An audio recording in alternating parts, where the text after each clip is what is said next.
हरे कृष्णा। तो आप सभी का स्वागत है आज के इस सेशन में। और टॉपिक है हमारा चंडीगढ़ के गोल चक्कर। और मुझे इतना भरोसा है कि किसी को समझ नहीं आया होगा ये इसका क्या मतलब होता है। किसी को आया क्या समझ में? कोई बता सकते हैं म्यूट करके कि आज हम क्या डिस्कस करने वाले? कल मनोमयी माता जी ने एकदम एक झटके में बता दिया था सैप का मतलब। प्रभु जी दंडवत प्रणाम। हरे कृष्णा माता जी, धन्य प्रणाम। प्रभु जी वैसे तो इट्स माय जस्ट ओनली मैंने ऐसे गेस किया है। I am not, may be I am wrong. तो जैसे चंडीगढ़ के बार बार हम जाते हैं और बार बार वहाँ पे गोल चक्कर बहुत आते हैं चौराहे। मेबी जैसे हम इस भव सागर में बार बार यहाँ इस भौतिक जगत में बार बार चक्कर लगा रहे हैं, तो गोल चक्कर लग रहे हैं हमारे। तो मे बी ये मतलब हो प्रभु जी। It's just a guess. देखो आज भी माता जी एकदम टॉप पर है। एकदम हरे सटीक निकाल लेती है माता जी। महादेव जी को ये हरे पश्यति ये पश्यता सब दिखाई दे जाता है माता जी को। हरे नहीं कृष्णा। नहीं प्रभु जी, माता जी की जय। हरे धन्यवाद। तो धन्यवाद प्रणाम माता जी, तो बहुत बहुत धन्यवाद। बिल्कुल यही यही पॉइंट है हमारा आज का कि चंडीगढ़ के गोल चक्कर का मतलब है। जब अगर आप कभी चंडीगढ़ गए हो तो वहां पे जब आप जाएंगे तो आप देखेंगे कि आप चल रहे हैं गाड़ी पे, जरा सा चले तो गोल चक्कर आ गया। मतलब सर्कल गोल चक्कर मतलब अब अच्छा एक चीज और मुझे पता चली कि गोल चक्कर जो है वो पंजाबी ही समझते हैं। मैं दिल्ली में रहता था इसलिए मुझे पता है गोल चक्कर क्या होता है। बाहर के लोग समझ ही नहीं पाएंगे गोल चक्कर क्या होता है। किसी को झूला लगता है, किसी को क्या लगता है। गोल चक्कर का मतलब है सर्किल। जो रोड पे जाते हैं और चौराहे पे सर्किल होता है ना, कई बार उसमें गोल घूमते हैं वैसे। तो चंडीगढ़ में हर चौराहे पे गोल चक्कर मिलेगा, चाहे छोटा हो चाहे बड़ा हो, वहाँ पे गोल चक्कर बना रखा है। एक वो बना रखा है, सर्कल बना रखा है कि घूमो और जिधर जाना है उधर चले जाओ। तो आप सीधा नहीं जा सकते तेजी से, है ना। रेड लाइट है नहीं और सीधा जैसे हाईवे पे होता है ना, तेजी से आप निकल गए सटासट ठा ठा करके पंजाबी में कहते हैं, तो वैसे आप नहीं जा सकते। थोड़ी दूर चले गोल चक्कर आ गया। तो अब ये जो सिनेरियो है चंडीगढ़ में, थोड़ा जा रहे हो आप गोल चक्कर आ रहा है, बिल्कुल हमारा भौतिक जगत ऐसा ही है। पहला तो चंडीगढ़ देखते हैं। अब ये आज ये बात सुबह सुबह महाराज से हो रही थी, तो महाराज को मैंने बताया कि आज क्लास है। तो महाराज बोले कि क्या टॉपिक है। मैंने कहा चंडीगढ़ के गोल चक्कर। तो पहले तो बड़ा हंसे कि ये क्या है। फिर मैंने ऐसे करके बताया कि महाराज चंडीगढ़ वो ऐसे और गोल चक्कर का मतलब ये। तो फिर महाराज बोले बहुत अच्छा है, तो बड़े खुश हुए। तो चंडीगढ़ का मतलब है चंडी का गढ़। चंडी यानी कि दुर्गा देवी, है ना, माया देवी, दुर्गा देवी। और गढ़ मतलब जहाँ उसका वास है। गढ़ बोलते हैं दुर्ग को, किले को, है ना, जहाँ पर वास होता है। तो ये जगत जो है ये क्या है, चंडीगढ़ है। दुर्गा देवी का, माया देवी का गढ़ है ना। और जहाँ पे हमको डाला गया है सुधार के लिए। तो चंडीगढ़ क्या हुआ, जहाँ पे हर जगह दुर्गा का, माया देवी का वास है। भगवान के अपीयरेंस बहुत कम है, 2-4%। कहीं कहीं मंदिर दिख जाएगा, भगत लोग दिख जाएंगे, या कोई भगवान की फोटो लगी दिख जाएगी, संकीर्तन होता। तो बहुत कम है, भगवान की याद दिलाने वाली चीजें बहुत कम। भक्तों को तो चंडीगढ़ के गोल चक्कर देख के भी भगवान की याद आ जाती है, लेकिन वैसे अगर देखा जाए तो जगत इस हिसाब से डिजाइंड है कि हर जगह माया ही माया है ना। आप थोड़ी दूर चलो शराब के ठेके दिख जाएंगे, सिगरेट के लिए पनवाड़ियों की व्यवस्था है, पब्स हैं, बड़े बड़े शॉपिंग मॉल्स हैं, सब कुछ है। माया माया भरी भरपूर माया है, कोई दिक्कत ही नहीं है।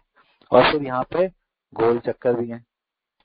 तो गोल चक्कर, अब चंडीगढ़ का तो हमें समझ में आ गया। गोल चक्कर क्या है? गोल चक्कर है 84 लाख योनियों का फेर, है ना। अब हम हिंदू लोग हैं तो बचपन से सुनते आ रहे हैं 84 लाख का फेर, 84 लाख का फेर, 84 का फेर। तो ये है वो गोल चक्कर, जिसमें गोल गोल घूमते रहो घूमते रहो। आप कहीं पहुंच ही नहीं सकते, बस गोल गोल घूमते रह जाएंगे। हाँ, कभी बन गए कछुआ, कभी बन गए मछली, फिर कभी बन गए देवता, फिर बन गए मनुष्य, फिर बन गए गाय, फिर कुत्ता, फिर पेड़, फिर पर्वत। बस गोल गोल घूम रहे हैं, कोई सीक्वेंस नहीं है, गोल गोल घूमे जा रहे हैं ना। जैसे महाराज अपने एग्जाम्पल्स अपने लेक्चर्स में कई बार एक एग्जाम्पल देते हैं कि एक अंधेरा कमरा हो गोल गोल, आपको कुछ नहीं दिखाई दे रहा, वैसे दीवार के हाथ लगा के आंखें तो बंद ही है, बंद के समान ही है, कुछ दिखाई नहीं दे रहा, अंधेरा है, तो ऐसे दीवार के साथ लगा के चलते जा रहे हो, ये बाहर निकलने का रास्ता, बाहर निकलने का रास्ता, गोल गोल घूम लिए, फिर गेट आ गया, गेट आते ही खुजली आ गई, इतनी देर में फिर आप आगे सरक गए और वो गेट पीछे छूट गया, फिर गोल गोल घूम रहे, फिर खुजली आ रही है, गेट आते ही फिर गोल गोल घूम रहे, तो गोल गोल घूमे ही जा रहे हैं, वो गोल गोल घूमना खत्म ही नहीं हो रहा है ना, दीवार के साथ चलते आ रहे हैं और गोल गोल घूमे जा रहे हैं। तो ये है गोल चक्कर में मतलब। और जो गेट है वो गेट है मनुष्य योनि, है ना, जहाँ आते ही खुजली आने लग जाती है ना, खुजली आने लग जाती है कर्म करने की। तो जो निकलने का रास्ता है वहां आते हमें खुजली आ जाती है और मिस हो जाता है और फिर गोल गोल घूमने लग जाते हैं। तो ये है चंडीगढ़ और ये है चंडीगढ़ के गोल चक्कर। जब आप जाएंगे नेक्स्ट टाइम तो आपको याद आएगा और बड़े आप आनंदित होगे। तो पहले चंडीगढ़ के बारे में जानते हैं, माया के बारे में जानते हैं। माया देवी क्या है? माया जो है कृष्ण की शक्ति है। सबसे पहली बात तो ये याद रखने की हमें कि माया जो है वो कृष्ण की शक्ति है। और जैसे जैसे होता है ना, राजा राजा क्या है? राजा बिना शक्ति के राजा थोड़ी है। कोई अभी कोई रोड पे चलता हुआ व्यक्ति हो तो वो कोई राजा थोड़ी कहा जा सकता है। राजा वो है जिसके पास शक्ति हो, जैसे सैन्य शक्ति हो, तो उसके बिना राजा राजा नहीं है। तो उसी प्रकार से कृष्ण के पास भी शक्तियां हैं, बहुत सारी शक्तियां हैं। न तस्य कार्यम करणम च विद्यते न तत्समश्च अभ्यादिकश्च दृश्यते परास्य शक्ति विविधेव श्रूयते। परास्य शक्ति, उनके पास शक्तियां हैं, विविधेव, बहुत तरह की शक्तियां हैं। और मुख्यतः उन बहुत तरह की शक्तियों को स्वभाव की ज्ञान बल क्रिया थे, उन बहुत तरह की शक्तियों को 3 भागों में हम स्टडी कर सकते हैं। पहली शक्ति योग माया, दूसरी तटस्थता, तीसरी महामाया। योग माया कौन है? योग माया भगवान की अंतरंगा शक्ति है। अंतरंगा शक्ति मतलब बहुत क्लोज है, अंतरंग मित्र होता है ना, जैसे हमारे बहुत क्लोज है, भगवान को आनंद का प्रदान करती है। अल्लादिनी शक्ति, राधा रानी, है ना, ऐसी शक्ति जो और चीजों को कृष्ण की सेवा में लगाती है। जैसे हम गए उनके पास तो हमें लगा दिया कृष्ण की सेवा में कि सेवा करो कृष्ण की। तो चीजों को जो जोड़ती है, योग कराती है कृष्ण से, वो शक्ति वो कहलाती है योग माया, है ना। कृष्ण की लीलाओं में जो सारे अरेंजमेंट्स होते हैं वो कराती है योग माया। जैसे आपने सुना होगा कि जब भगवान ने यशोदा मैया को मुंह के अंदर सारा ब्रह्मांड दर्शन करा दिया तो योग माया ने आके सब भुला दिया। या फिर भगवान का जन्म जब इधर हुआ तो उधर नंद यशोदा के वहां पे योग माया का भी जन्म हुआ, जिसको लेकर वसुदेव जी वहां गए जेल में, और जब कंस ने पटक के मारा तो वो उछट के आकाश में चली गई और बोला कि तू मुझे क्या मार रहा है मूर्ख, तेरे को मारने वाला तो जन्म ले चुका। तो वो योग माया है ना, जिनका कृष्ण की छोटी बहन के रूप में जन्म हुआ। तो ये योग माया हो गई। दूसरी हो गई तटस्थता। तटस्थता का मतलब है कि जीवात्माएं, हम लोग तटस्थ हैं। तटस्थ का मतलब होता है न्यूट्रल, कभी इधर कभी उधर। जैसे कि एक एक एक छोर पे खड़े हैं, है ना, नदी के तट पे खड़े हैं, कभी उधर मुंह कर रहे हैं नदी की तरफ, कभी इधर स्थल की तरफ मुंह कर रहे हैं, वो हो गई तटस्थ शक्ति। कभी हम लोग भगवान की तरफ उन्मुख हो जाते हैं, कभी माया की तरफ उन्मुख हो जाते हैं। तो ये हो गए हम लोग जीव। और तीसरा जो आज का हमारा टॉपिक है, महामाया, बहिरंगा शक्ति। इनका क्या काम है? इनका काम लगता है, हमें लगता है या संसार में सुनने में आता है कि इनका काम है कृष्ण से विमुख करना, लेकिन वास्तव में कृष्ण से विमुख करना नहीं इनका काम। लगता ऐसा है, इनके तरीके से लगता ऐसा है, लेकिन काम इनका भी कृष्ण से जोड़ना ही है। तरीका थोड़ा इनका खतरनाक है। जैसे पीटीआई होता है स्कूल में एक पीटीआई को रखते हैं, जो नालायक बच्चे होते हैं उनको वो तोड़े, पिटाई करे और उनको सुधारे, सही रास्ते पर लेकर आए। तो यही काम महामाया का है, जीव को अंधकार में डालती है, अज्ञान में डालती है और फिर मारती है, पिटाई करती है, हाँ? उनको फील कराती है कि भाई तू जो है ना, ये जो तेरा शरीर है यही तू है। तो मुझे लगता है कि मैं जो शरीर हूँ, ये मेरे पैर, मेरा हाथ, मेरा सिर, मेरे हेयर स्टाइल, मेरा बाल, मेरा स्किन का कलर, यही मैं हूँ, है ना। और मेरे संबंधी जितने हैं शरीर के, मेरी पत्नी हो गए, मेरे बच्चे हो गए, ये तो संबंधी हो गए। और जो धन, नौकरी, व्यापार, कार, ये सब है, ये सब भी संबंधी हो गए। तो ये सारी चीजें हैं, चाहे जीवित चाहे निर्जीव जो भी है, ये सब भी मेरे हैं, मैं इनका स्वामी हूँ। हम ममत्व। पुंसा स्त्रिया मिथुनी भाव में तम तयो मृतो हृदय ग्रंथि माओ अतो ग्रह क्षेत्र सुताप्त वित्ते जनस्य मोहो अयम अहम ममेति।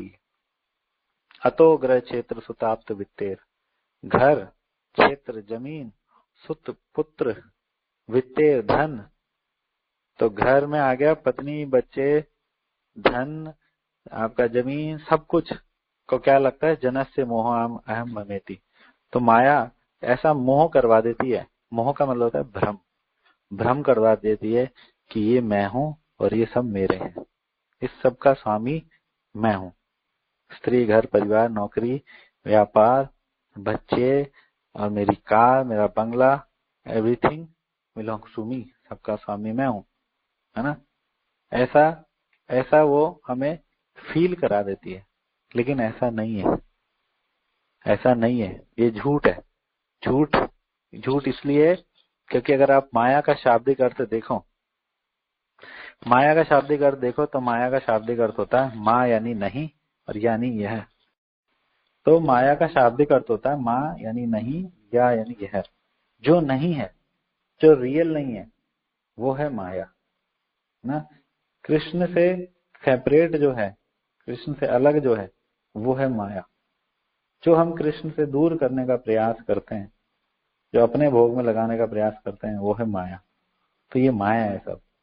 कृष्ण सूर्य सम माया है अंधकार, जहां कृष्ण वहां नहीं माया का अधिकार। कृष्ण सूर्य के समान है और माया कैसी है, अंधकार। तो कृष्ण है सूर्य सम माया अंधकार, जहां कृष्ण वहां नहीं माया अधिकार। तो आपने देखा होगा जब सूर्य उदय होता है तो जहां जहां सूर्य की किरणें पड़ती है वहां रोशनी हो जाती है, वहां अंधकार नहीं रह सकता। तो उसी प्रकार से माया है, जहां जहां कृष्ण होते हैं वहां माया नहीं होती, और जहां कृष्ण नहीं होते वहां पे माया होती है। तो ये है। तो थोड़ा एनालिसिस करते हैं इसका।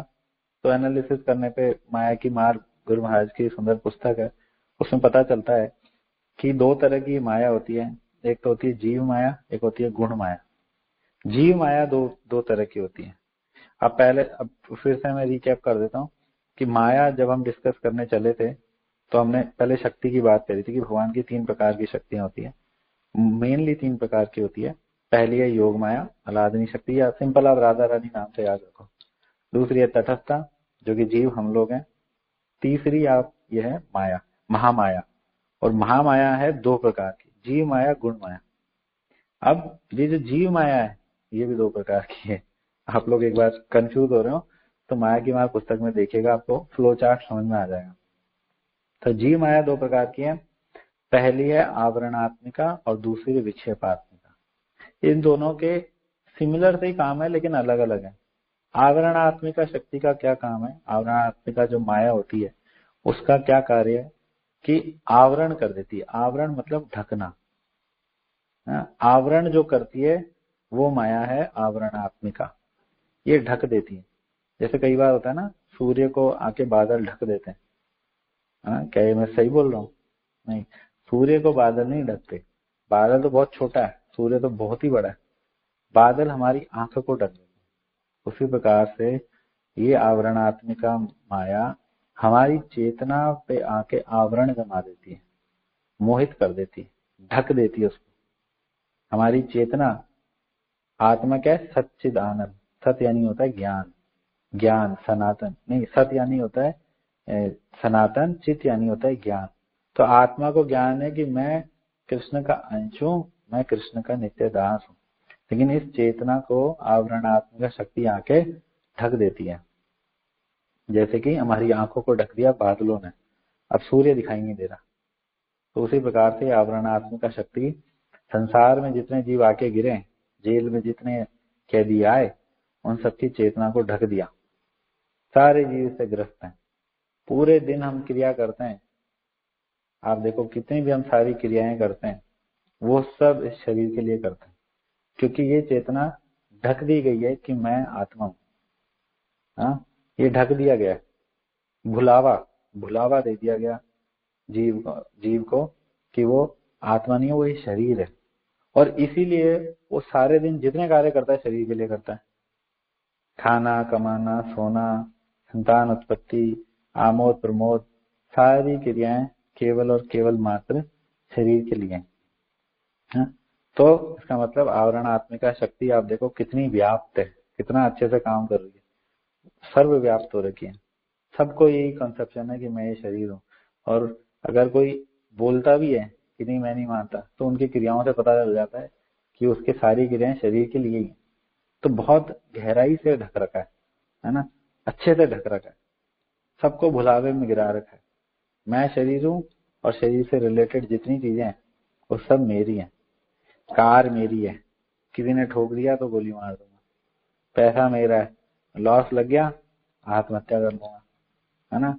बच्चा मेरा है, जैसे ही पैदा हुआ मुंह से पहले ये निकला मेरे बुढ़ापे की लाठी आ गया, है ना। या तो इसको तो मैं डॉक्टर इंजीनियर बनाऊंगा, ये हमारे परिवार का नाम रोशन करेगा, मेरा नाम रोशन करेगा, हमारे परिवार की गरीबी दूर करेगा।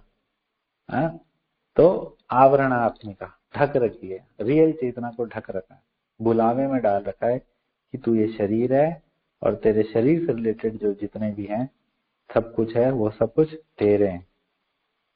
सर्वे पुंसा परो धर्मो ये तो भक्ति रदोक्षजे।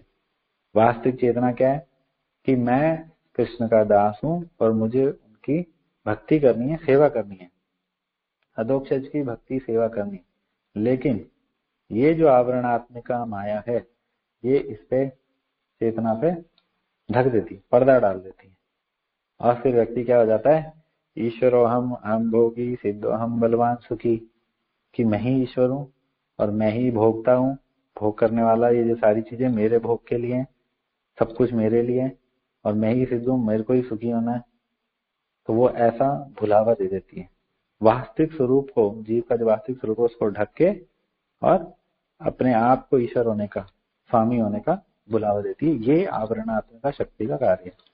दूसरा जो टाइप है जीव माया का वो है विक्षेपात्मिका। आवरणात्मिका शक्ति का क्या काम है, भुलाना, ढक देना, है ना।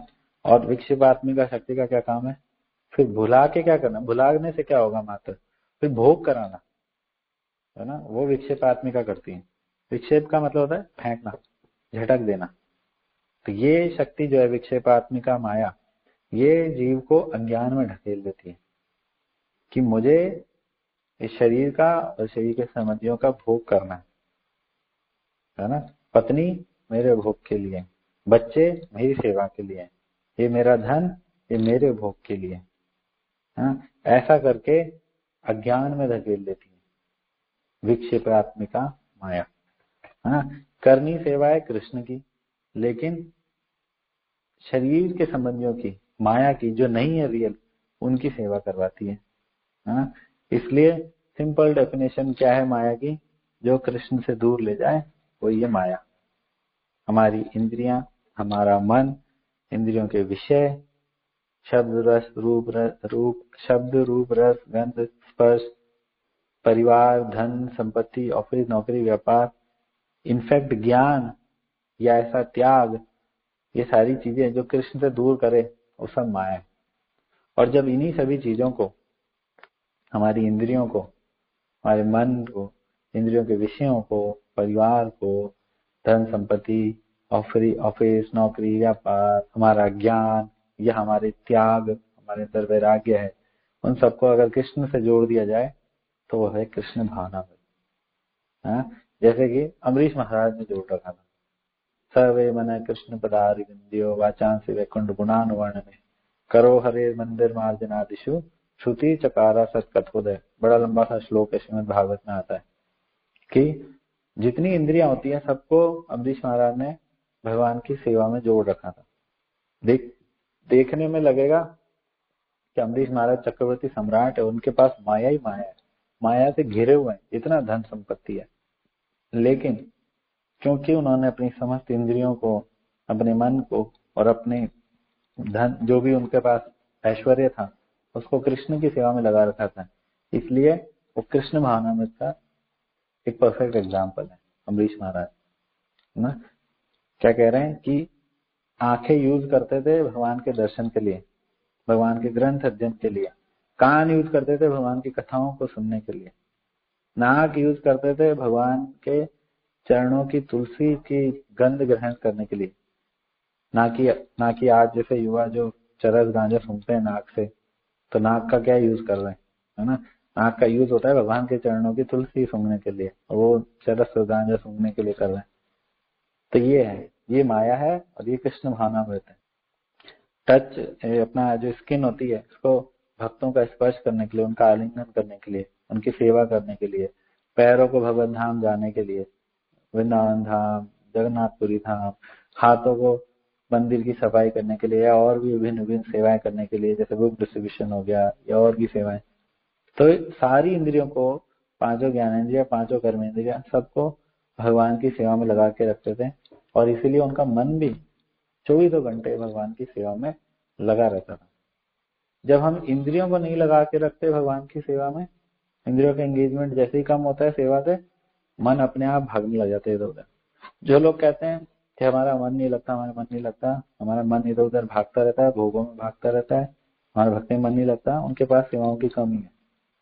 अपनी इंद्रियों को जितना ज्यादा एंगेज करेंगे उतना ज्यादा उनका मन रिलैक्स होते जाएगा, भगवान की सेवा में लगता जाएगा, स्थिर होते जाएगा, है ना। और जितना ज्यादा इधर उधर भागेगा उतना ज्यादा, जैसा में का बुद्धि एक है करुनंदन, कि सारी इंद्रियों को एकमात्र कृष्ण की सेवा में लगाओ तो एकदम शांत हो जाएगा। लेकिन अगर भोग ऐश्वर्य प्रसक्ता नाम तया चेतसा समाधो न विधीयते, अगर भोग ऐश्वर्य में लगे रहेगा, आज इसका भोग करना है, इसका भोग करना है, उसका भोग करना है, इधर उधर लगी रहेंगी इंद्रियां, माया के अंदर लगी रहेंगी, तो समाधो न विधीयते, मन शांत नहीं होगा।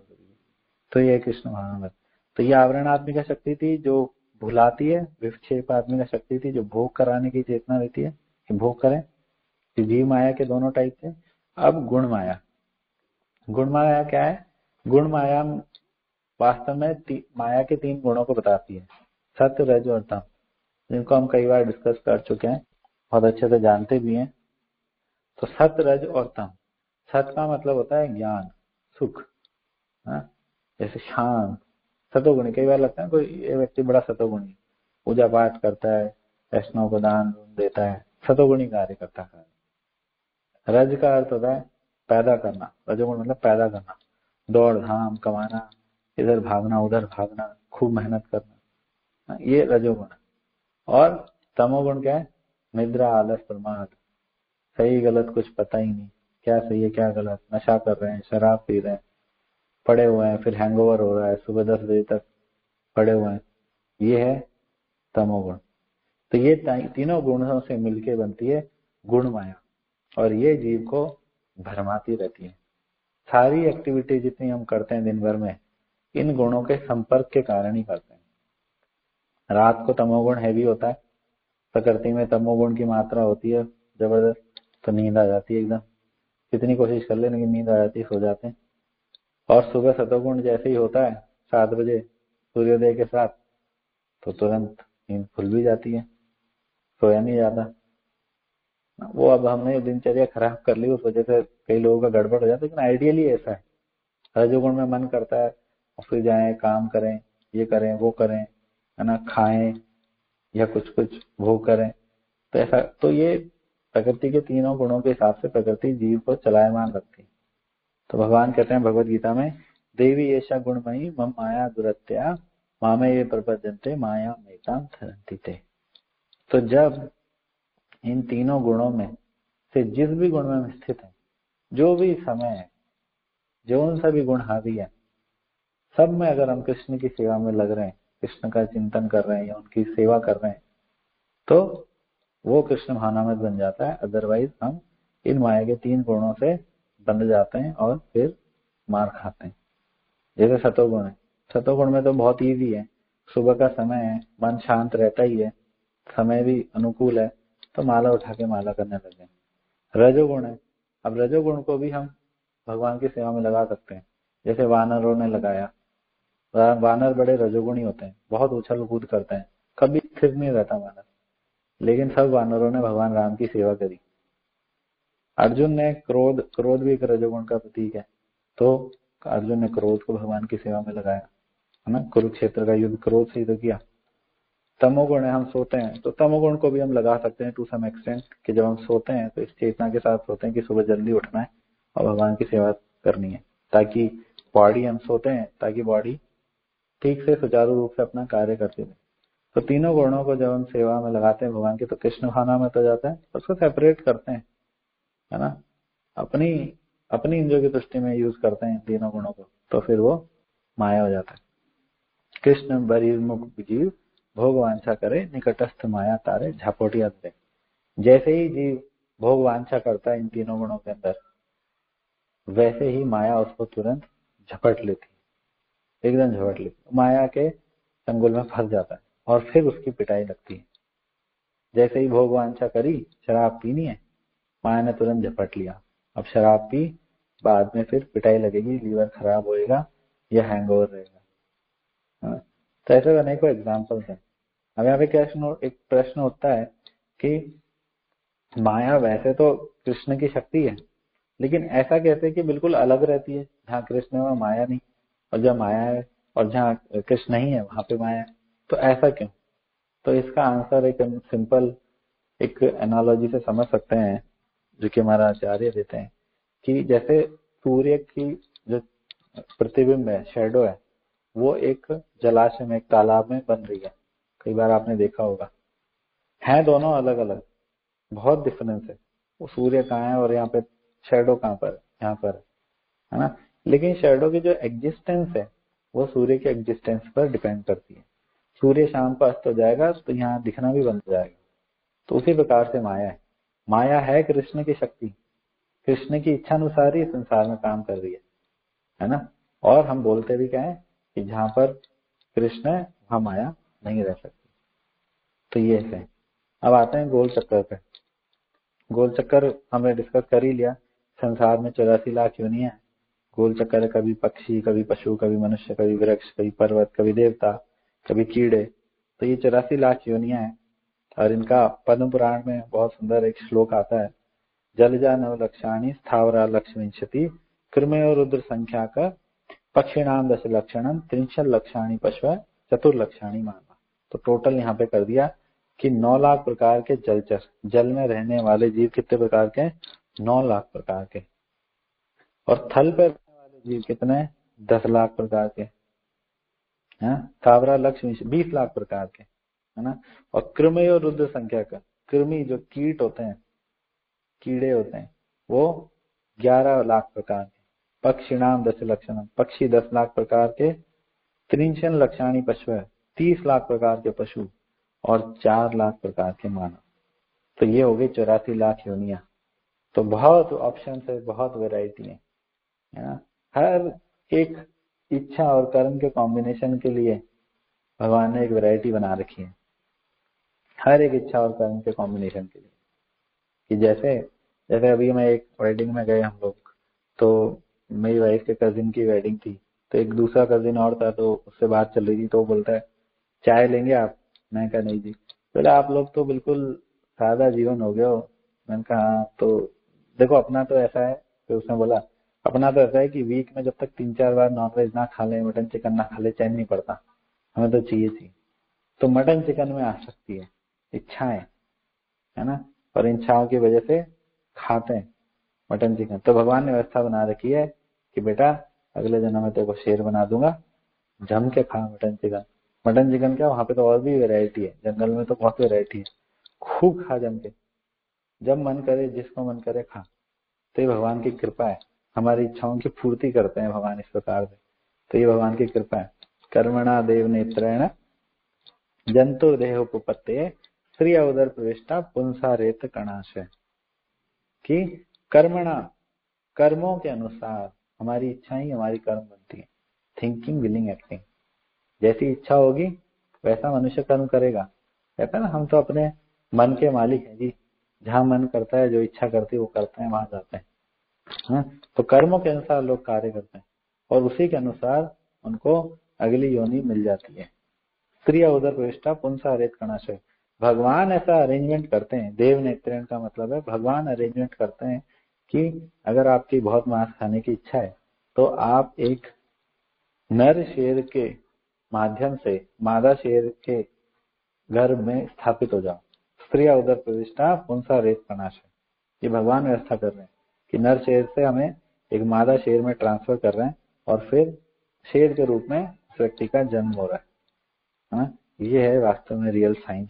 अगर हम बुक्स में पढ़ते हैं वो क्या है साइंस, ये वास्तव में रियल साइंस है। उसमें ये पढ़ाया जाता है कि भाई नर मादा से संपर्क कर रहा है तो जीव उत्पन्न हो रहा है, लेकिन कौन सा जीव, उसको क्या अगला मिल रहा है, वास्तविकता में जानना ये है फायदेमंद। तो वो जानने से क्या फायदा है, वो तो जान लिया एक बार कि नर से मादा में प्रविष्ट हो रहा है तो जीव उत्पन्न हो रहा है, लेकिन क्या करेंगे तो कौन से नर मादा हमारे पिता माता पिता बनेंगे, ये जानना वास्तविक साइंस है जो कि हमारे शास्त्र देते हैं।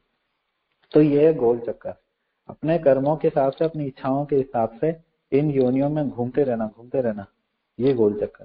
तो हमें ये गोल चक्कर नहीं चाहिए, हमें निकलना है गोल चक्कर से। गोल चक्कर से अब हम उब चुके हैं, ऐसा हमें मानना है, ऐसा हमें विश्वास करना है, ऐसा हमें दिमाग लगाना, इतनी इंटेलिजेंस रखनी है कि अब हम गोल चक्कर से परेशान हो गए, गोल गोल घूम घूम के हम लेट हो रहे हैं, पहुंच ही नहीं पा रहे, समय पर पहुंच ही नहीं पा रहे जहां हमें पहुंचना है। तो हमें क्या करना है, हमें हाईवे पकड़ना है जहाँ पे गोल चक्कर भी नहीं होते, जहाँ पे रेड लाइट भी नहीं होती। फटाफट अपना लक्ष्य, अपने गंतव्य पे पहुंच जाए, है ना। और हमारा गंतव्य क्या है, भगवान की सेवा, भगवत धाम की प्राप्ति, ये मनुष्य जीवन का लक्ष्य है। हाँ, तो इसके लिए उसको गोल चक्कर से निकलना पड़ेगा। गोल चक्कर में दिशा भ्रमित हो जाती है, खुजली आती है, गेट मिस हो जाता है और इसलिए बार बार घूमते रह जाते हैं, कुछ नहीं हो पाता, है ना। तो हमें इसको त्यागना है और हाईवे को पकड़ना है। हाईवे क्या है, हाईवे है भगवान के भक्तों का संग में रहना, उनके संग में सताम प्रसंगात मम वीर्य संविदो। उनके संग में रह के क्या करना, एक दूसरे की चुगली या इधर उधर की बातें, क्रिकेट की, पॉलिटिक्स की नहीं, सताम प्रसंगात मम वीर्य संविदो, भगवान की लीलाओं का श्रवण करना, है ना, और उनकी सेवा करना, महत्पाद अभिषेकम, है ना, भगवान के भक्तों की सेवाएं करना, है ना। सेवाओं को ऐसे झपटना जैसे आपने कभी देखा हो बगुले को, जब बूढ़ा हो जाता है बगुला तो एक साइड में खड़ा होकर एक पैर पे खड़ा हो जाता है, आंखें बंद कर लेता है और ध्यान पूरा मछली पे रहता है, जैसी मछली आएगी तुरंत झपट लेगा। तो वैसे झपटना, उस तरीके से झपटना जी सेवाओं को। तो ये है हाईवे का रास्ता, भगवान के भक्तों के संग में रहना, संग में रह के क्या करना, कथाएं सुनना, भगवान की कथाएं सुनना और सेवाएं करना, डेफिनेटली नाम जप करना और 4 नियम पालन करना, सारी चीजें भी हैं। तो इस तरीके से जब हम हाईवे पकड़ेंगे तो हमारा गोल चक्कर से मुक्ति होगी, है ना। लेकिन कई लोग क्या करते हैं कि चंडीगढ़ देवी का ही चंडी देवी का ही उपासना करने लग जाते हैं कि वो हमें गोल चक्कर से छुड़ा दे, लेकिन ऐसा नंबर नहीं है। जैसे कि कई बार एक एग्जाम्पल दिया जाता है कि मैं गया अपने फ्रेंड के घर और फ्रेंड के घर में एक कुत्ता है, बहुत बड़ा खतरनाक कुत्ता है, पिटबुल कुत्ता है, हाँ, बिल्कुल मार के ही छोड़ता है। तो मैं घुस गया सीधे अंदर, चंडीगढ़ में प्रवेश कर गया। अब पिटबुल आ गया, उसने अटैक कर दिया।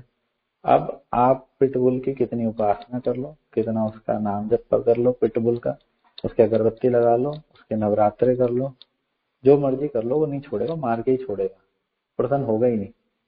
लेकिन जैसे ही पिटबुल के मालिक को बुलाएंगे, कृष्ण को, पिटबुल का मालिक जो मेरा फ्रेंड है, हाँ, जिस फ्रेंड के घर में गया, तो वो आके उसको बुलाएंगे तो तुरंत आके बोलेगा अपने पिटबुल को, टॉमी शांत, तो पिटबुल शांत हो जाएगा।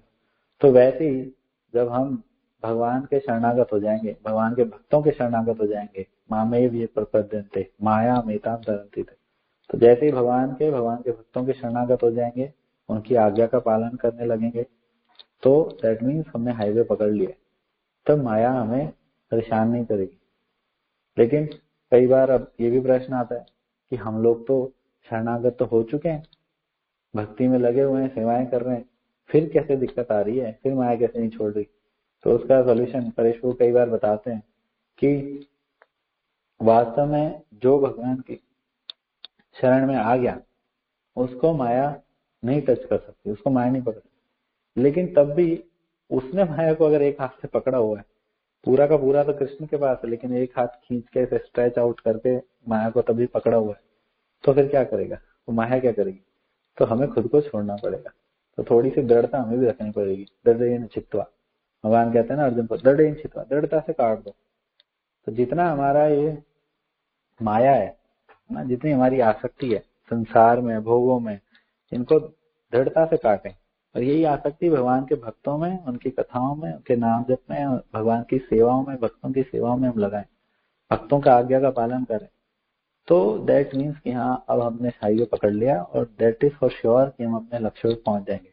वरना तो हम गोल गोल चक्कर में घूमते रहेंगे, झटके खाते रहेंगे, हिचकोले खाते रहेंगे, और माया मार के छोड़ेगी।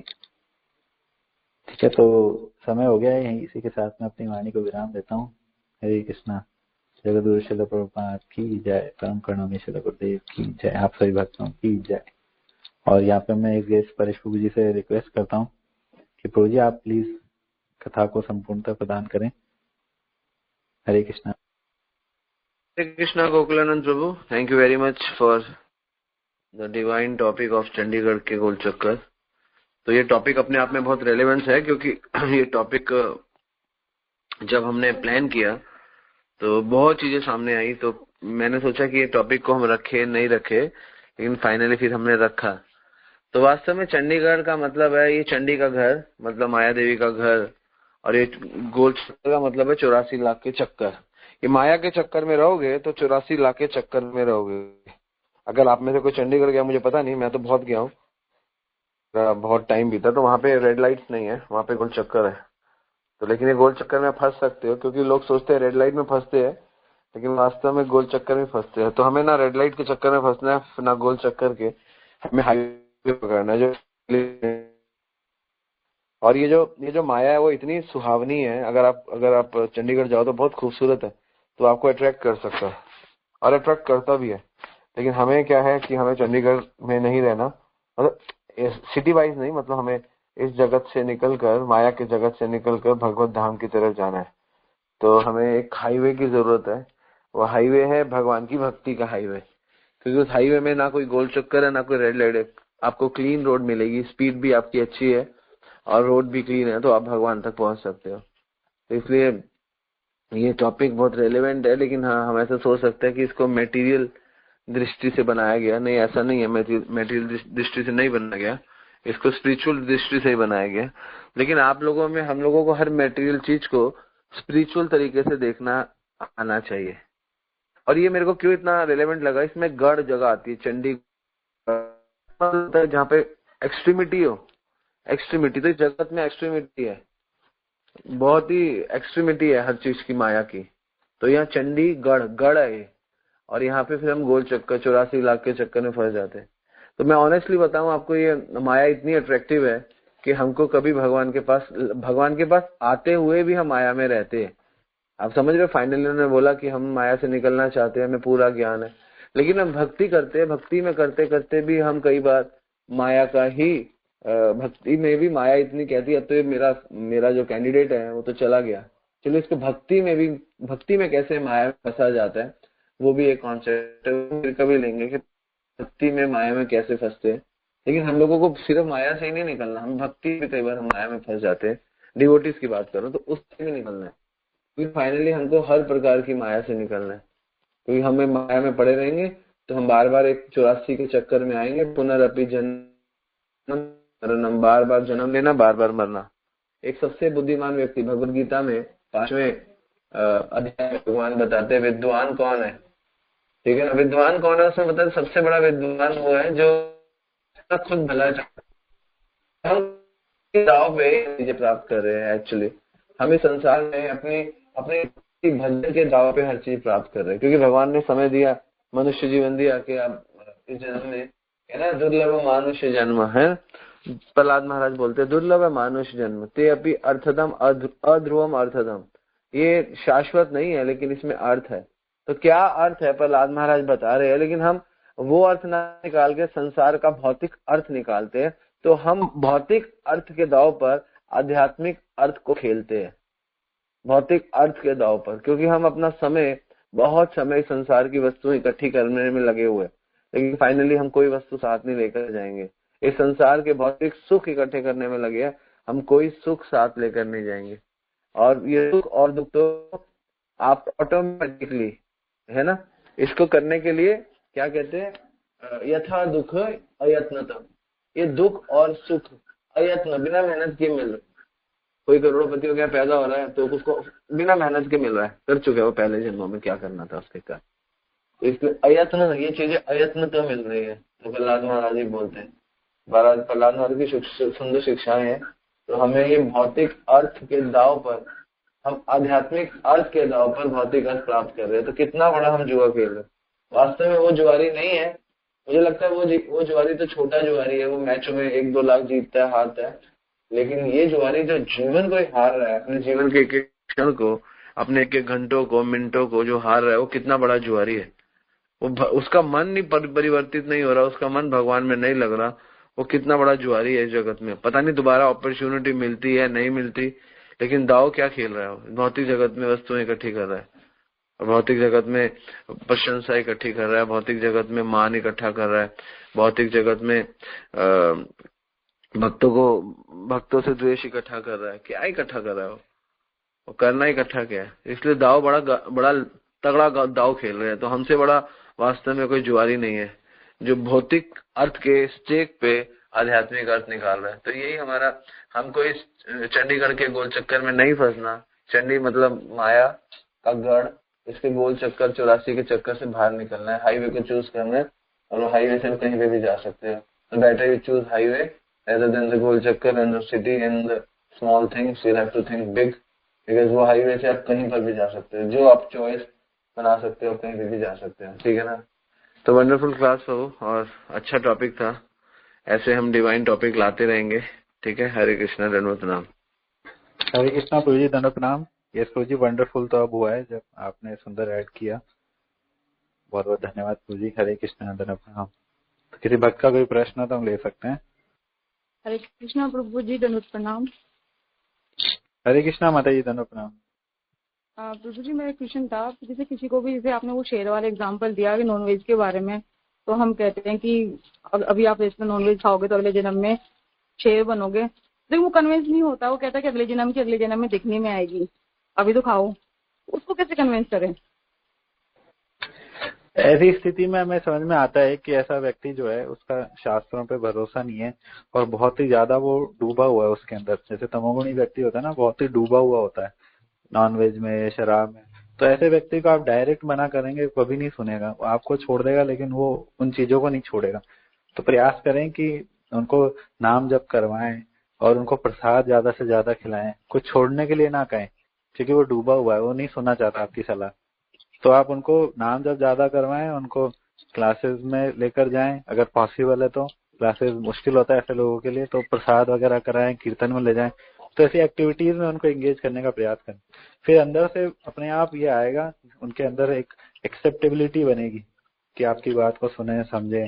क्लासेस में जो बातें बोल रही है उनको लगेगा कि हाँ मेरे लिए है, तो फिर वो आपकी बात सुनेंगे, समझेंगे और ऐसा करेंगे। ठीक है माता जी? जी प्रभु जी, प्रणाम माता जी। प्रभु जी आप थोड़ा इसमें ऐड कीजिए प्लीज। हरे कृष्णा प्रभु जी। हरे कृष्णा। कहते हैं ना, तुलसी पूर्व पाप को हरि कथा ना सोहाय, जैसे ज्वर के रोग में भूख की क्रिया जाए। तो कई लोगों के पिछले संस्कार में भक्ति नहीं होती, कई लोगों के संस्कार में ये चीजें नहीं होती। अगर किसी के में नहीं है अगर वो चीज, तो उसको कैसे करे। अगर एक व्यक्ति है जिसके अंदर उस चीज को करने का टैलेंट ही नहीं है, भक्ति भी एक प्रकार का टैलेंट ही है, एक प्रकार की भक्ति भी कला ही है।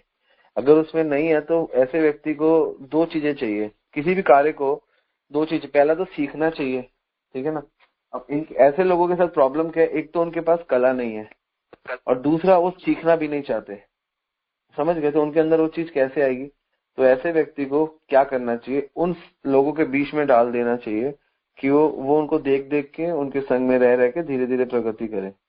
जैसे जब छोटा सा हिरन का बच्चा होता है ना, उसको कई बार शेर उठा के ले जाते हैं और कई बार नहीं खाते, क्योंकि बच्चा है ना तो नहीं खाते। ऐसा होता है, कई बार होता है। तो हिरन के बच्चे को ले जाते हैं, दांत में मारने के लिए खाते हैं, लेकिन उन शेरों को करुणा आ जाती है हिरन के बच्चे पे। हिरन को नहीं खाते, लेकिन वो शेरों के झुंड में रहता। तो एक दिन उसको लगता है कि वही शेर है, और वो भी सारी उसी शरीर में, जो शरीर उसको हिरन का मिला है उसी के अंदर, उसमें वही शेरों वाला जोश, वही शेरों वाली शक्ति होना, उतना ही अहंकार, उतना ही घमंड आने लग जाता है, क्योंकि संग करता है।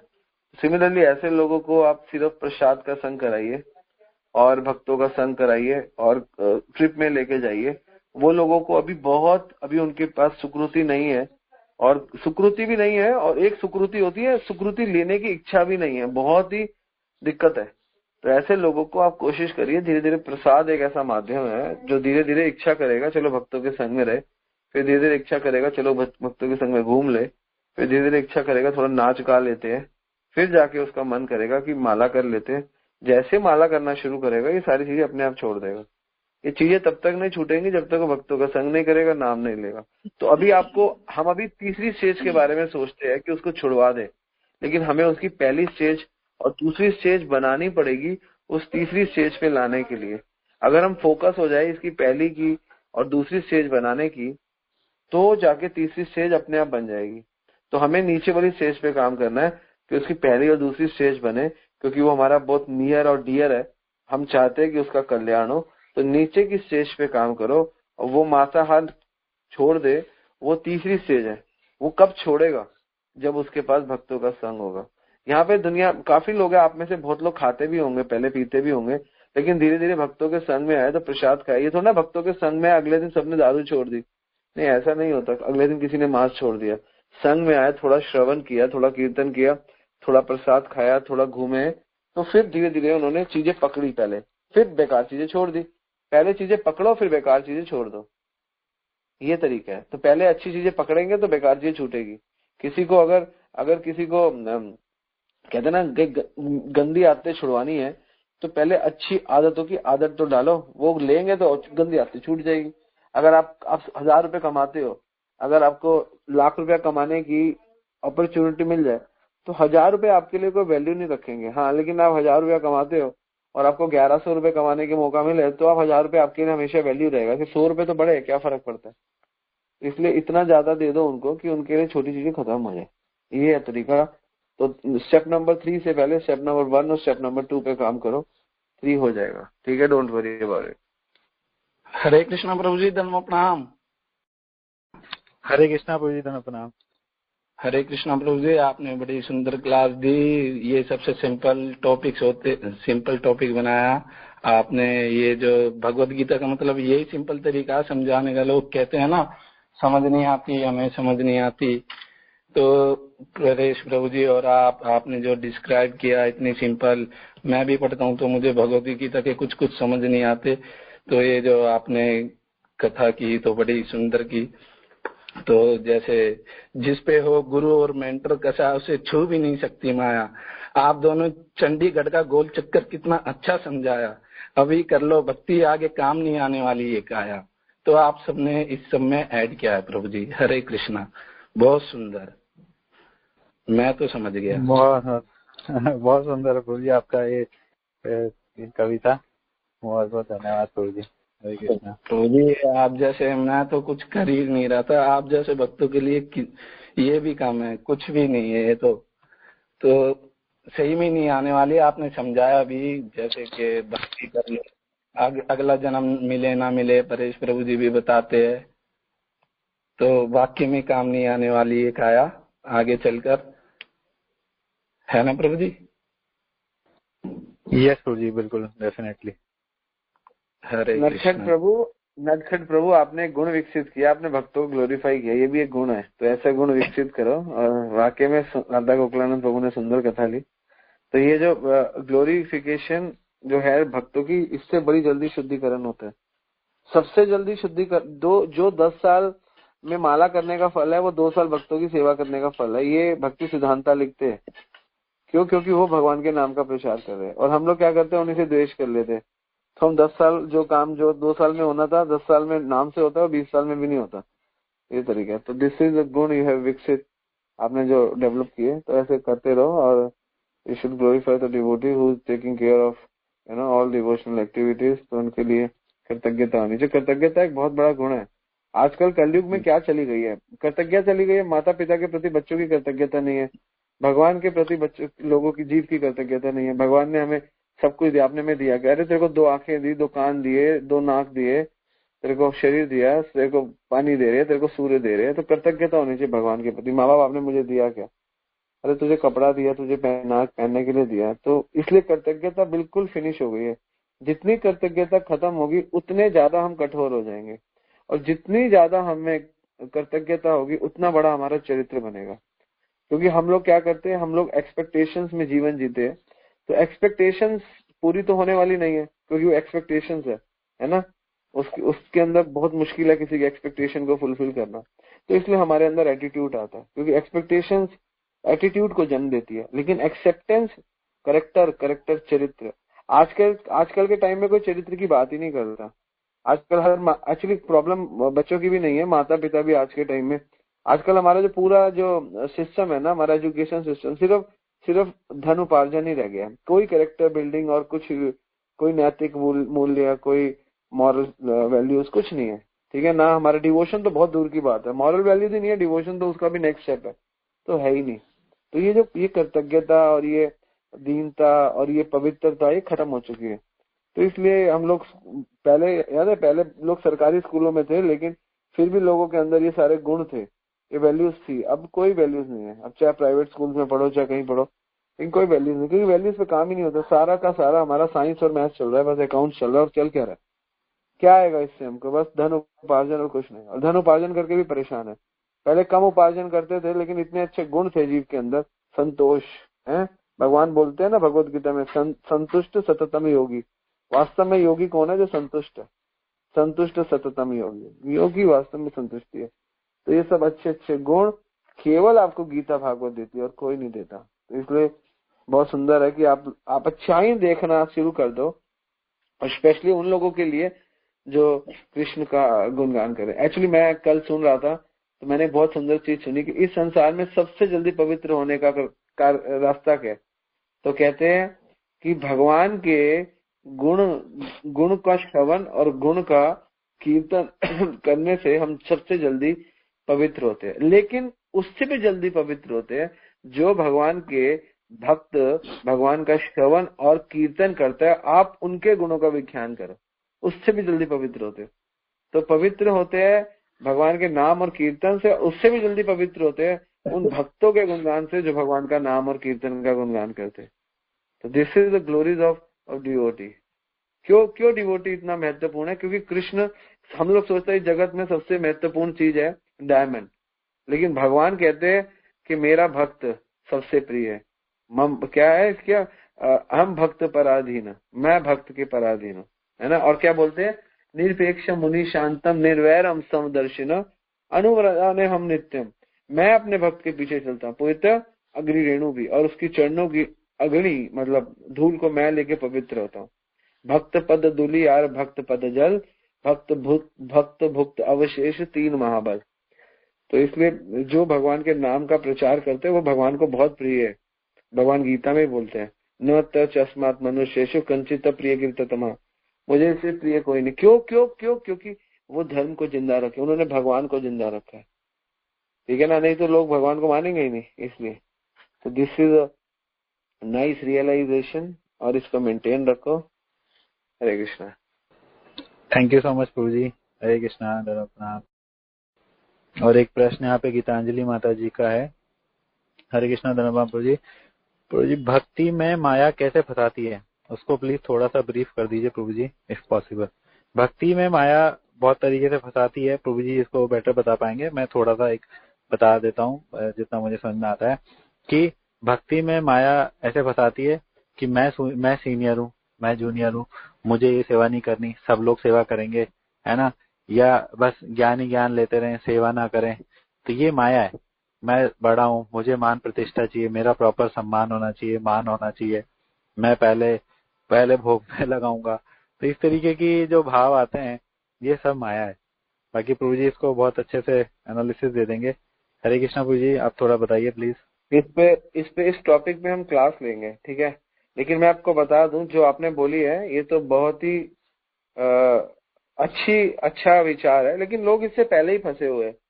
जो भौतिक जगत में थे उसी जगत में बस वही मजा भक्तों के साथ, समझ गए। चाइनीज खाना है तो होटल में चले गए, भैया प्याज के बिना बना दो, है ना।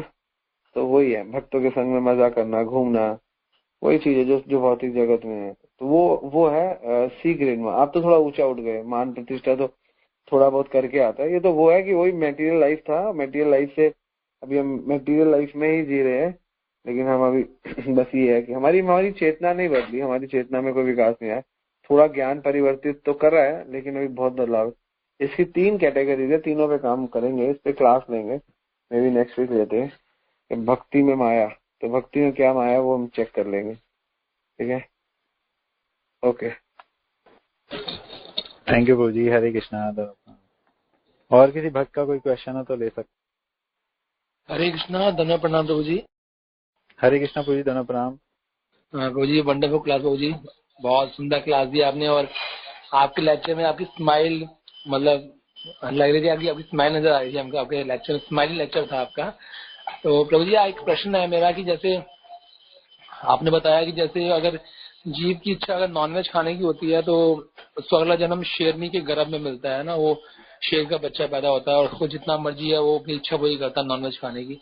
लेकिन हम देखते हैं जैसे जो यमन होते हैं, मोमडन होते हैं, तो उनके घर में भी जो बच्चा पैदा होता है उसको पैदा होते ही उसको नॉनवेज खाने को मिलता है। तो इसको हम कैसे समझेंगे कि मतलब वो ऐसे घर में पैदा हुआ जहाँ स्टार्टिंग से नॉनवेज चल रहा है दबा के, तो उसको फिर भी मतलब मनुष्य योनि भी मिला, बल्कि उसको तो फिर पशु योनि मिलनी चाहिए थी ना। तो उसके पीछे क्या इच्छा रही होगी ऐसी, थोड़ा मुझे थोड़ा बताएं इस बारे में। हरे कृष्णा, धन्यवाद। हरे कृष्णा प्रभु जी, धन्यवाद, प्रणाम। प्रभु जी मैं प्रयास करता हूँ। जो ये एग्जाम्पल दिया जाता है कि अगर ज्यादा मांस खाते हैं तो शेर की योनि मिलती है, या फिर जैसा कि आपने बताया कि मुस्लिम घर में जन्म मिल गया, वहां बचपन से ही मांस खाने को मिल रहा है। तो इसमें प्रभु जी कई बार ना गहना कर्मणा गति, जैसा कि भगवान भगवत गीता में कहते हैं, कर्मों की गति बहुत गहन है। खाली एक 1 to 1 आप नहीं मिला सकते कि 1 to 1 मिला रहे हैं। जब ये कहा जाता है कि जिसको मांस खाना पसंद है वो शेर बनता है, तो that means he is very much addicted to maans, बहुत ज्यादा एडिक्टेड है मांस को लेके, तो उसको भगवान शेर का जीवन दे देते हैं। लेकिन डेफिनेटली उसने और भी तो कर्म किए होंगे पूरे जीवन में, है ना। तो जो व्यक्ति मुसलमान के घर पे जन्म ले रहा है उसको मनुष्य जीवन मिल रहा है ना, तो वो डेफिनेटली हो सकता है कि पतन हो रहा हो, हो सकता है किसी भक्त का ही पतन हो रहा हो। मुस्लिम घर में इतने उसके गंदे अपराध थे तो किसी भक्त का पतन हो रहा हो, या किसी और जीव का पतन हो रहा हो। तो ये बहुत गहन है, और प्रभु जी थोड़ा सा अच्छे से एक्सप्लेन कर पाएंगे। प्रभु जी आप बताइए प्लीज। इसके बारे में अगर आप कृष्ण संदर्भ में इसके बारे में बताया गया है, जीव गोस्वामी लिखते हैं, और वो मैं आपको बताता हूँ कि सॉरी तत्व संदर्भ में बताया गया है कि जब कोई जितना एलिवेटेड, जैसे आपने एक मच्छर को मारा तो, और एक आपने मनुष्य को मारा, और एक आपने शेर को मारा, तो तीनों को मारा, लेकिन तीनों की जो कॉन्शियसनेस का जो स्तर है ना वो अलग है।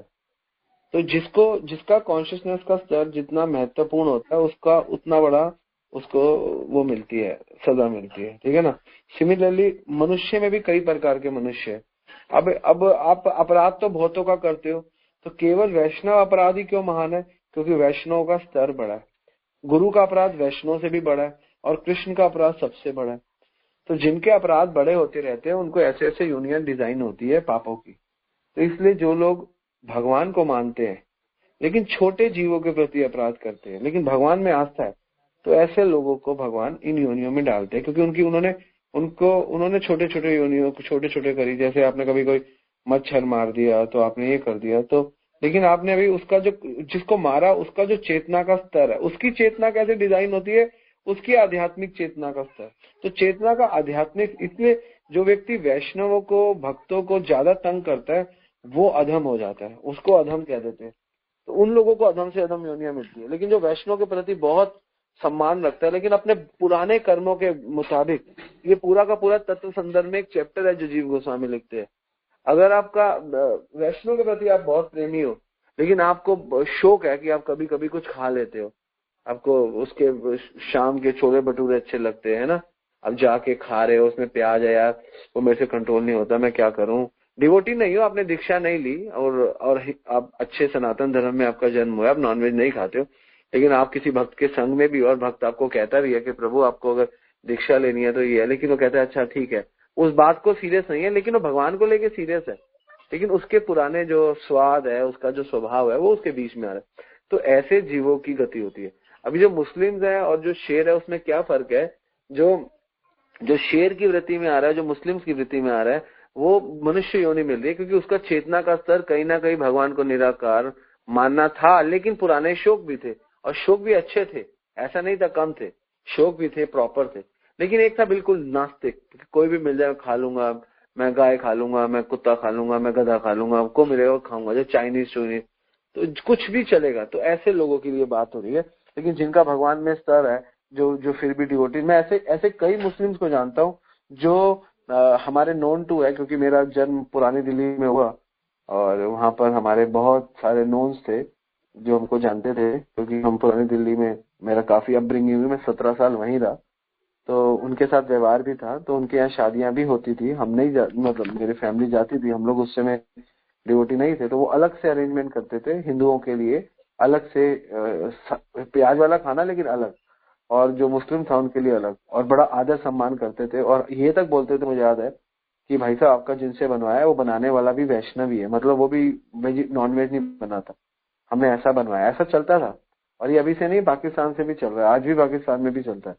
तो ऐसे लोग जो थोड़ा बहुत ध्यान रखते हैं, लेकिन उनको जहाँ पे उनका जन्म हुआ वहां पे इस चीज को इतना गौर नहीं फरमाया जाता, लेकिन दूसरों के धर्म का आदर करते हैं, तो कृष्णा वो भी देखते हैं, ठीक है ना। तो क्योंकि उनकी चेतना मनुष्यों के प्रति, और जो हिंदुओं के प्रति, सनातनियों के प्रति, और स्पेशली वैष्णव के प्रति जितनी बड़ी होती है, तो कृष्णा उसको नोट करते हैं। और उनके स्वभाव के कारण उनके अंदर कोई दोष है, तो स्वभाव के कारण दोष, स्वभाव आध्यात्म उच्चते, अध्यात्म से ऊपर उठेंगे, उनके अपने अध्यात्म से भी वो ऊपर उठेंगे।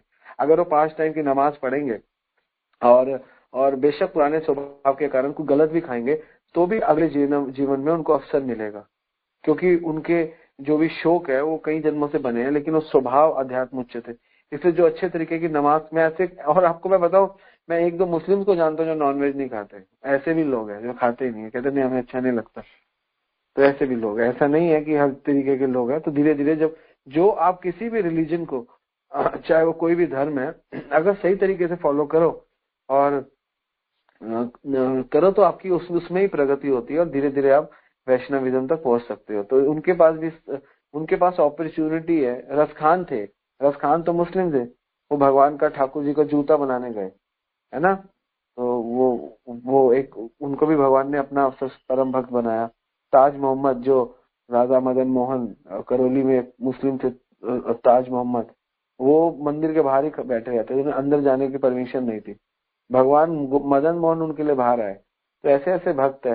हरिदास ठाकुर यवन योनि में मुस्लिम घर में उनका जन्म हुआ। चैतन्य महाप्रभु उनको उनके लिए रोज प्रसाद लाते थे सिद्ध बकुल में। तो ऐसे नहीं है कि अगर आपकी चेतना शुद्ध अवस्था में धीरे धीरे प्रगति कर रही है, ऐसे कई मुस्लिम भक्त है। अभी तो मैंने आपको 3-4 बताया, बहुत सारे भक्त है, तो इनकी लिस्ट है। और अभी भी इस्कॉन में लगभग ईरान में 5 हजार मुस्लिम डिवोटीज रेडी हो चुके हैं, जो इस्कॉन में अंडरग्राउंड सचिनंद महाराज कर रहे हैं। तो 3-4 हजार मुस्लिम ऑलरेडी। पाकिस्तान में काफी मुस्लिम, क्योंकि सबको समझ, जो पढ़ा लिखा है वो समझता है यार नहीं ये तो सही नहीं है, वो सही है, गीता भागवत सही है, तो समझ जाता है। इसलिए वो, क्योंकि वहां पे रहना है तो लड़ाई झगड़ा तो कर नहीं सकते, इसलिए वो धीरे धीरे उनको फॉलो करते हैं और अंदर से भगवान को फॉलो करते हैं। तो भगवान वो भी पकड़ते हैं, भगवान देखते हैं अंदर से तो मेरे साथ लगा ही हुआ है, तो इसलिए अंदर से ऊपर से अंतर बहिर्वस्थित है। दुराशय ये बहिर अर्थ मानी, वो लोग दुराशय जो बाहर अर्थ मानते हैं, जो अंदर अर्थ मानते हैं वो महान है। तो इसलिए स्तर होता है। तो जितनी बड़ी जिसकी चेतना है उसको उतना कष्ट कम, उसको उतना प्रेम करने से हमारी वृत्तियां सही हो जाती है। अगर कोई निम्न योनि का है उसको आप थोड़ा बहुत कर भी देते हो तो भी आपको भगवान ग्रेस दे देते हैं। लेकिन आप उच्च वैष्णव पद्धति में कोई बड़ा महान भक्त है जो भगवान के लिए, और ऐसा क्यों है एक्चुअली, क्योंकि भगवान के लिए कार्य कर रहा है। इसलिए जो व्यक्ति भगवान के लिए कार्य कर रहा हो उसके प्रति कभी द्वेष नहीं रखना चाहिए, नहीं तो हमारी भगवान जन्मों जन्मों के पुण्य भी खा जाएंगे, जन्मों जन्मों की भक्ति भी खा जाएंगे, कृष्णा खुद ही खा जाएंगे। और फिर आपको अवसर भी दे या ना दे वो भी कृष्णा के ऊपर है। इसलिए गलती से भी भूले से भी उन वैष्णव के प्रति अवसर मत दो। इसलिए जो व्यक्ति चाहे मुस्लिम है अगर वैष्णव को सम्मान देता है ना, कृष्णा इतना प्रसन्न होता है, अगले जन्म में उसी मुस्लिम को क्या पता वैष्णव घर में जन्म भी दे दे, इतना कृष्ण प्रसन्न हो जाते हैं, इतना प्रसन्न हो जाते हैं। तो इसलिए कृष्ण का कुछ नहीं पता। इसलिए जिनको भी भक्ति मिली है ना, अचानक जिनको भक्ति मिली है कि अभी सब चल रहा था, अचानक डिवोटी मिल गए, लाइफ में आ गया, उनको इसलिए मिली है कि उन्होंने किसी वैष्णव के प्रति कुछ अच्छा कार्य कर दिया। मैं एक दिन महाराज के साथ आ रहा था वृंदावन से, तो मैंने महाराज से पूछा, महाराज मेरा जो बैकग्राउंड है मुझे नहीं लगता कि मेरे को डिवोशन मिलनी चाहिए, मैं पूरा एक फेंकी लड़का था। तो महाराज कहते आपने किसी वैष्णव के प्रति कोई कार्य कर दिया ऐसा जो आपको पता नहीं है, कृष्णा को पसंद आ गया, बस इसलिए आपको भक्ति मिल गई। महाराज ने इसका सीधा जवाब दिया। महाराज ने दूसरी, आपने गलती से, महाराज ने बोला गलती से कर दिया, लेकिन कृष्णा को पसंद आ गया। कृष्ण ने कहा इसको भक्ति दे देता हूँ, सबसे बड़ी चीज दे देता हूँ। तो इसलिए जिसको धन दे रहे हैं, जिसको शौहरत दे रहे हैं, नाम दे रहे हैं, हो सकता है उसके कर्मों से दे रहे हो, उसके अच्छे व्यवहार से दे रहे हो, लेकिन जिसको भक्ति दे रहे हैं 100% है कि उन्होंने वैष्णव की कोई सेवा कर दी जिससे कृष्ण प्रसन्न हो गए और कृष्णा ने दे दिया, बस ये कृष्ण की मर्जी है।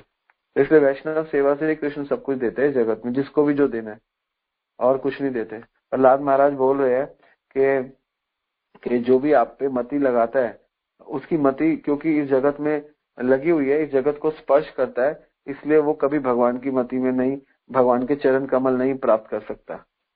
और जिसने आपके चरण कमल प्राप्त करने हैं उसने महिष्याम पाद रजाभिषेकम, उस महिष्याम को, उस मनुष्य को, उस महान आत्मा को भक्तों के पाद रजाभिषेकम मतलब उनकी सेवा करनी चाहिए, एकदम से वो पार हो जाता है। किंचनात् भवात् तथा, उसको किंचन 100% वो चीज प्राप्त हो जाएगी। तो भागवत में प्रहलाद महाराज सुंदर बोल रहे हैं, तो गलती से जान के, और गलती से करने का ये फल है, आप समझो, और जान के करेगा तो क्या फल होगा इमेजिन करो। ये है भगत सेवा परम सिद्धि प्रेम लति कार्य मूल। क्यों कहते हैं भगत सेवा परम सिद्धि प्रेम लति कार्य मूल, क्यों कहते हैं शास्त्रों में? शुद्ध भगत चरण रेणु भजन अनुकूल, भगत सेवा परम सिद्धि प्रेमलती कार्य मूल। पहले जमाने में लोग वैष्णव की बहुत सेवा करते थे, अब तो कल्चर ही नहीं है, क्योंकि आज के टाइम में वैष्णव ही नहीं है, आधे से ज्यादा तो बाबा लोग ही ठगी है। शुद्ध वैष्णव है जिनके हृदय में गोविंद रहते हैं। तुम्हारा हृदय सदा गोविंद विश्राम, गोविंद कहे न मोरो वैष्णव प्राण। इसलिए मनुष्य की प्रगति, जीव की प्रगति, भक्त की प्रगति केवल वैष्णव सेवा पर ही निर्धारित है, और सारी सेवाएं इसलिए करते हैं कि गलती से हमें वैष्णव सेवा मिल जाए, समझ गए? इसलिए वैष्णव सेवा करते हुए आंखें बंद करके कर दो। आप ऐसे स्थान पर हो कि आप आंखें बंद करके भाग रहे हो, ये है वो वैष्णव सेवा। ठीक है, हरे कृष्ण। थैंक यू जी, बहुत सुंदर समझाया आपने। हरे कृष्ण, धन्यवाद प्रणाम प्रभु जी। जय जय जय, बहुत बहुत धन्यवाद प्रभु जी, बहुत अच्छा आपने एक्सप्लेनेशन दिया। एंड प्रभु जी एक ही चैट पे और क्वेश्चन है कि पूजा माता जी का, मनुष्य जन्म के लिए तो एक लेवल की चेतना की आवश्यकता होती है, फिर अलग अलग लोगों की चेतना में इतना अंतर क्यों होता है? प्रभु जी ये भी थोड़ा सा आप एक्सप्लेन कीजिए प्लीज। 4 लाख की मनुष्य चेतना है। भगवान बोलते ना त्रिलक्षाणी पशु चतुर्लक्षाणी मानवा, टोटल 84 लाख योनि है। जलजा नाम लक्षाणी, जल में रहने वाले लोग, स्थावरा लक्ष विशति 20 लाख प्रकार के पेड़ है ना, कर्मण और रुद्र संख्या को 11 लाख प्रकार के रुद्र संख्या को मतलब चलने वाले, रेंगने वाले, और पक्षी नाम 10 लक्षाणी 10 लाख प्रकार के पक्षी, त्रिलक्षाणी पशु 30 लाख प्रकार के पशु, शेर हाथी गाय, और चतुर्लक्षाणी मानव 4 लाख प्रकार के मानव। मानव में भी 4 लाख प्रकार की चेतनाएं हैं। जैसे डिवोटीज में हजारों टाइप की चेतनाएं होंगी, तो एक मानव है जो नाइजीरिया के जंगल में रहता है, वो भी मानव योनि में है, लेकिन उसकी चेतना क्या है, वो अगर उसको बंदर मिल जाएगा तो वो अपने नाखून बढ़ाता है, नाइजीरिया बंदर को फाड़ देता है। कुत्ता मिलता है, कुत्ते से लड़ता है, कुत्ते को मार देता है, कुत्ते को खाता है, वो भी मनुष्य योनि में है। नाइजीरिया के जंगलों में, नाइजीरिया के जंगल में जो मनुष्य है उनसे लोग डरते हैं। जो नाइजीरिया के जंगल में, नाइजीरिया सिटी में रहते हैं ना, सिटी में, वो भी नाइजीरिया के जंगल में मनुष्य योनि में आदमखोरों से डरते हैं। आज के टाइम की बात बता रहा हूँ मैं सतयुग त्रेता द्वापर की बात नहीं कर रहा। तो वो लोग जो है उनकी भी एक कैपेसिटी है, 30, 40, 50 हजार लाख लोग है, उनसे लोग डरते हैं। वहां पे जानवर उनसे डरते हैं, शेर तक डरते हैं उनसे। वो है मनुष्य योनि में, लेकिन वो नाइजीरिया के जंगल के आदमखोर मनुष्य है। अगर आप वहां पे चले गए नाइजीरिया और उस जंगल की तरफ चले गए, ऐसा नहीं पूरा नाइजीरिया में ऐसे लोग हैं, ऐसे एक नाइजीरिया का नाम ले रहा हूँ, ऐसे बहुत बहुत टापू है जो हमको पता भी नहीं है, वहां पे लोग रहते हैं और वो शेरों को खाते हैं, हाथियों को खाते हैं, उनका समूह है। वो थोड़े इंटेलिजेंट है क्योंकि मनुष्य योनि होने की वजह से उनके पास बेटर इंटेलिजेंस है शेर से, बेटर इंटेलिजेंस है हाथी से, बेटर इंटेलिजेंस है सबसे। तो वो अपना शिकार बहुत इंटेलिजेंट तरीके से करते हैं। वो औजार बना के शेर को पकड़ते हैं, जाल फेंक के, उनको सब पता है कैसे मारना है और मरते कैसे कैसे। उनको बचपन से उनके बच्चों को ट्रेनिंग है, जैसे मनुष्य को ट्रेनिंग है, कंप्यूटर साइंस करता है, मेडिकल करता है, तो उनके बच्चों को उनका शिकार करने में, उनके मनुष्य को, तो 4 लाख प्रकार की मनुष्य की योनि है। तो ये आप कह रहे हो अलग अलग चेतना है, तो मनुष्यों में ही 4 लाख प्रकार की चेतना है और उनमें से उच्च चेतना कृष्णा भावना चेतना है। ये तो मनुष्य की बात होगी। और मनुष्य के सिवा जो 80 लाख बाकी जीव है जो उनके बारे में चर्चा है, वो सारी भोग योनि है। तो अगर कुत्ता बिल्ली को खाता है उसको पाप नहीं लगता, बिल्ली चूहे को खाती है उसको पाप नहीं लगता, ठीक है ना। चूहा मक्खी को खाता है उसको पाप नहीं लगता, मक्खी मच्छर को खाती है उसको पाप नहीं लगता, मच्छर हमारा खून चूसता है उसको पाप नहीं लगता। लेकिन हम अगर मच्छर को मारते, हम अगर चूहे को खाते, हम अगर गधे को मारते, हम अगर शेर को मारते तो हमको पाप लगेगा, क्योंकि हम उसी हिसाब से हमारा मनुष्य जीवन कर्म करने के लिए बना है, भोग योनि नहीं है। तो हम इस जीवन में भी कर्म योनि को भी भोग योनि बना के जी रहे हैं।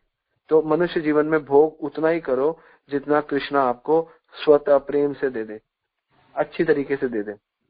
ऐसा नहीं है हमको भोग नहीं करना, भोग करना है, लेकिन उतना भोग करना है कि जो कर्म के लिए आवश्यक हो, कर्म करने के लिए। इसीलिए और उसमें आसक्त मत हो। भगवान में हमें फर्क क्या है? हमें और भगवान में एक फर्क है और एक फर्क नहीं है। भगवान ने अपने जैसा शरीर दिया, अपने जैसे कर्म करने की इच्छा दी, ये हमारे और भगवान में सिमिलरिटी। फर्क क्या है?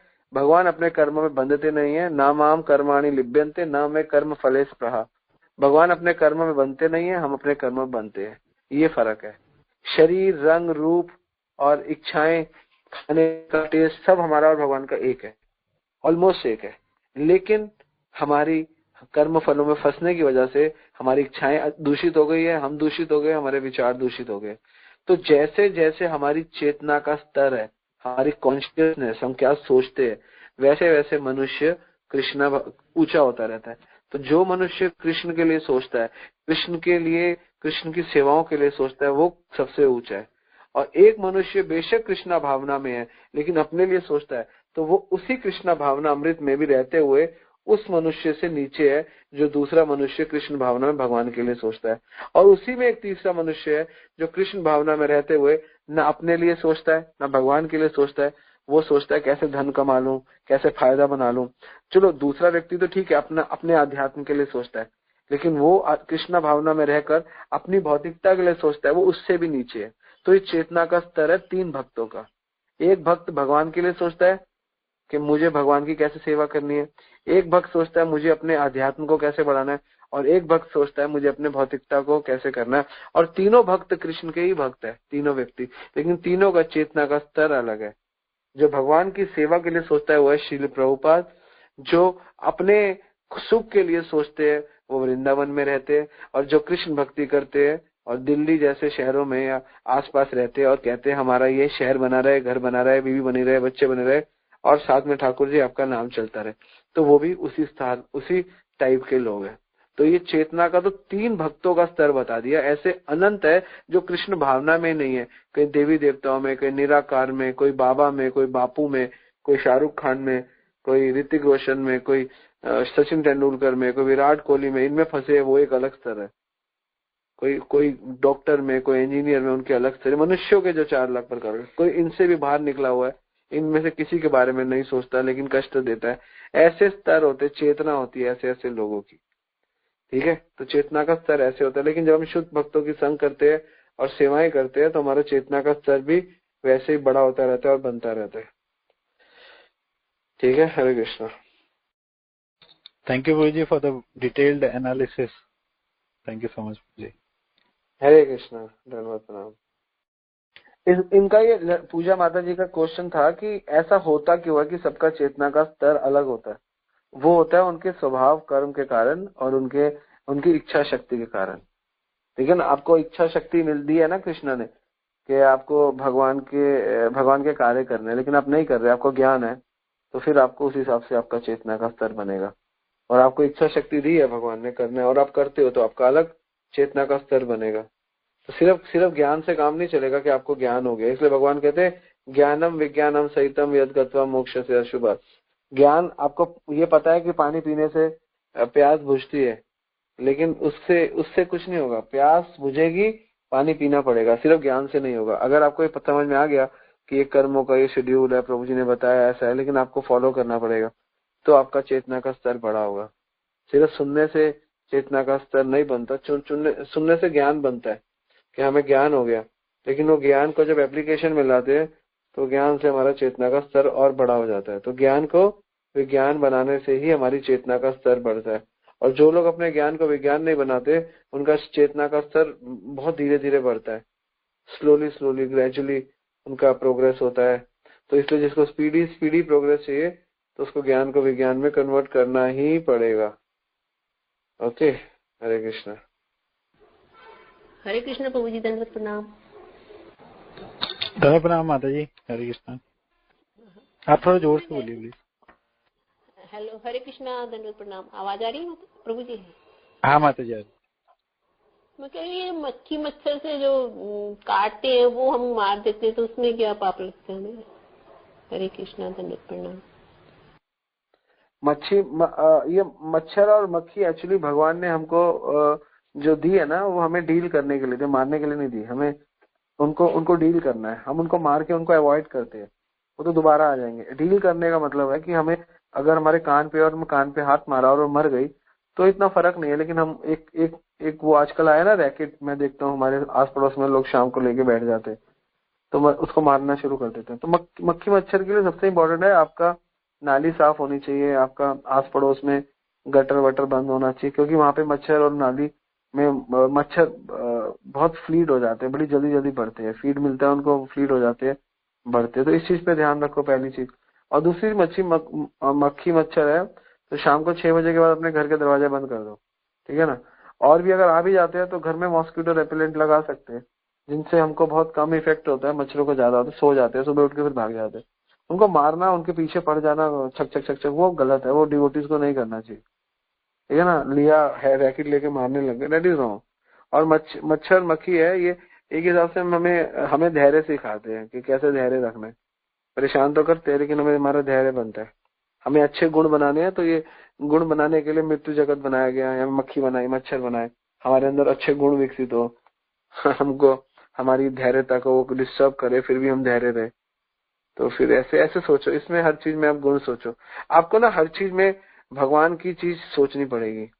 जैसे आज का हमारा टॉपिक था चंडीगढ़ के गोल चक्कर, तो हमने ये टॉपिक से जो चंडीगढ़ के बारे में सोचते हैं, गोल चक्कर के बारे में सोचते हैं, तो हमारा दिमाग ऐसा लगना चाहिए कि कैसे भगवान से रिलेट करे, ठीक है ना। जैसे पंखा देखा, तो पंखे को देख के शुद्ध भक्त हर चीज भगवान, पंखे को देख को क्या है, पंखे को देख के समझ में आता है कि इस जगत में प्रभु आप हो लेकिन दिखते नहीं हो।